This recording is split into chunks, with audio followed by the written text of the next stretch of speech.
ملخص الحلقة الأخيرة من مسلسل وننسى اللي كان. بتبدأ الحلقة مع دهب وهي في حضن بدر، وبيجي لها كده ذكريات وبتسترجع الذاكرة لما الجرح كان بيتفق معاها إن هي تحاول توقع بدر وتصور معاه فيديو، وبيقول لها إن جليلة استغنت عنك، وبيحاول يقنعها إن هي تعمل معاه الفيديو وتصوره. لكن دهب بتبقى خايفة، بس الجرح بيقول لها على فكرة بقى جليلة ما ترددتش أبدا إن هي تسيبك، وبيقنعها إن هي تعمل الفيديو، وبيحكي لها إن هي لازم تدخل، وبيديها كل المعلومات عن الفيديو، وبيقول لها كمان إن هو مظبط كل حاجة مع كل الناس اللي شغالين في الفيلا، وبتدخل وبتقلع هدومها وبتصور فيديو مع بدر زي ما جرح اتفق معاها. بعدها ادوارد بيشوف الرسائل على تليفون ايناس عشيقته، وبيعرف انها بتخونه، فبيصحيها وبيبقى مصدوم جدا، وبيقول لها انت بتخونيني زي ما مريم قالت. مريم كان عندها حق، لكن ايناس بتقول له وانت لسه بتشك فيا وفي شرفي. هو بيوري لها الفيديو وبيقعد يزعق لها وبيقول لها انت بتخونيني مع الراجل اللي انا كنت اشتغل معاه، وبعد كده بيطردها. بعدها فاطمه بتروح لعبده الشيخ وبتقول له انت ما تعرفش اللي حصل؟ انت ما دخلتش على النت النهارده ولا ايه؟ ما شفتش الفيديو؟ بيقول لها فيديو ايه؟ قالت له الفيديو بتاع جمال اللي انت ضربته بالقلم. السوشيال ميديا كلها مقلوبه على الفيديو دوت، وبتقول له لازم تشوف محامي كويس عشان يدافع عنك. بتقول له على فكره انت لو جرالك حاجه او اتسجنت انا هطلب منك الطلاق، وبتروح سايباهم وبتمشي. وبعد كده نهله بتقعد مع رجائي بتقول له ان هي عايزه تتطلق. بيسالها رجائي طب ليه عايزه تتطلقي؟ بتقول له ان هي حاسه ان هم اتسرعوا في الجوازه ديت، وبيقول لها لا قولي بصراحه. وبتقول له على فكره انا حاسه ان الشغل دوت انت بتاذي منه ناس كتير. وبتقول له ان هي عارفه ان هي كانت بتعمل كده مع جليله، وان هي كانت بتعمل حملات. وبتقول له على فكره انتم بتوع السوشيال ميديا انتم شياطين، انتوا اللي بتخلونا نولع في بعض.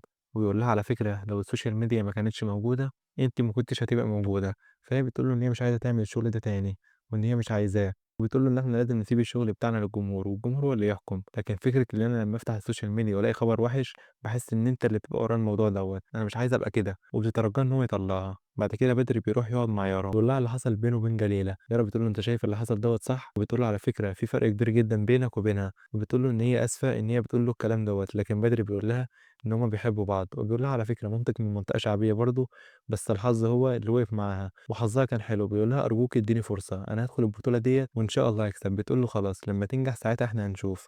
بدري بيقنعها ان هي لازم تستنى عليه لحد ما ياخدوا البطوله، وبيقول لها ان هو يدخل البطوله ديت عشان خاطر جليله. بعدها عبلة بتبقى قاعدة، بيجي فرج وبيرجع البيت وبيلاقيها، فبيقول لها شكلك عايزتي كده ولا ايه؟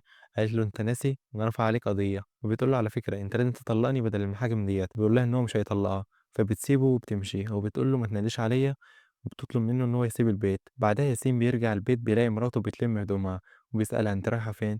فبتقول له ان هي رايحة عند اهلها، هتقول لهم ارجوكم سامحوني على الغلط اللي هي عملته. فبيقول لها ارجوكي خليكي معايا، وبيتحايل عليها وبيقول لها تعالي نبدأ من جديد. فبتسأله بتقول له لما رنيت عليك انت كنت في المستشفى، انت كنت مع مين وبتعمل ايه هناك؟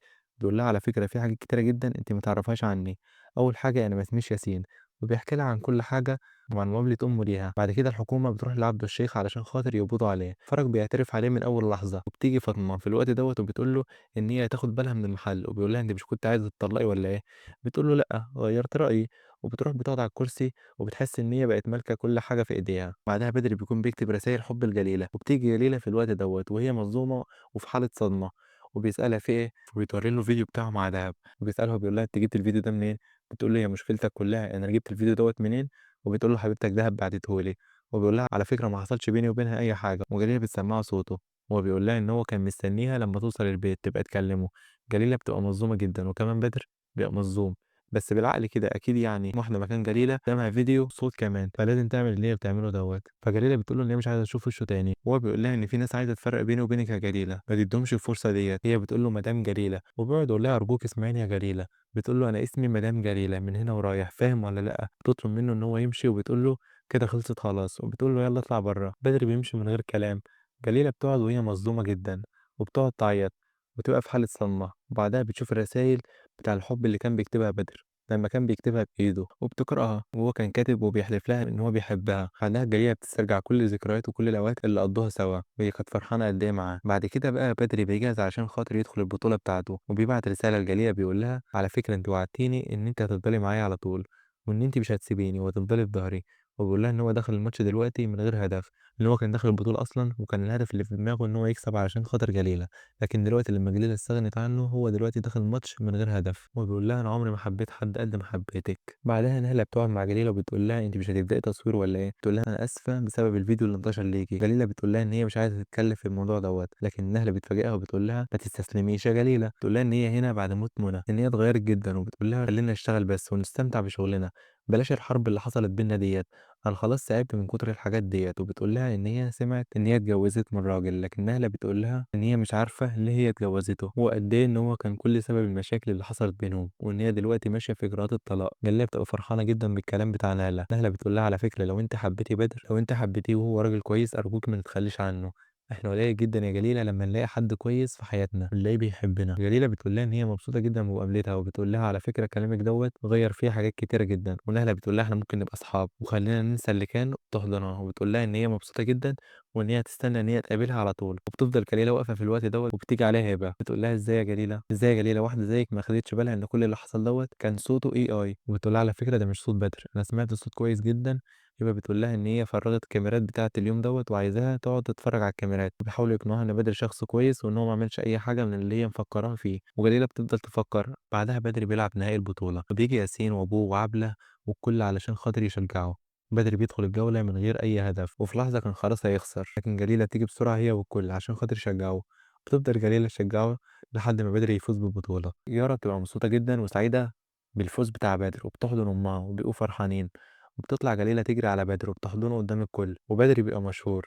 جليلة بتبقى مبسوطة وبدر بيبقى مبسوط إن هي رجعت تاني، وبتعتذر له وبتقول له: "أنا آسفة." وفي الوقت دوّة الكل بيشجع بدر على البطولة وبيحضنوه، ويارا بتبقى مبسوطة، وأبوه كمان بيبقى فخور بيه. كلهم فرحانين. بعد مرور وقت كل وسائل الإعلام بتكتب على بدر إن هو بقى بطل وبقى مشهور جدًا. وبعد مرور 5 سنين بنشوف بدر وجليلة متجوزين. بنشوف نهلة بتتكلم مع بدر وبتقول له: "أرجوك خلّي جليلة ترجع تشتغل تاني، بقى لها 5 سنين ما بتشتغلش." بيقول لها هي مبسوطة كده. وكلهم بيتجمعوا على السفرة، والكل بيسأل فين جليلة.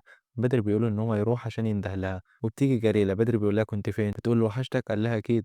وبتحضنه وبتروح جليلة وبتقعد معاهم وبتقول لهم عيد سعيد، وبتقعد توكّل بدري بإيديها والكل بيبقى سعيد ومبسوطين. ودي بتكون نهاية الأحداث. أتمنى لو الفيديو عجبك، ملخص عجبك، ما تنساش اللايك والاشتراك في القناة عشان إن شاء الله الفترة الجاية ملخصات أفلام كتيرة. والسلام عليكم.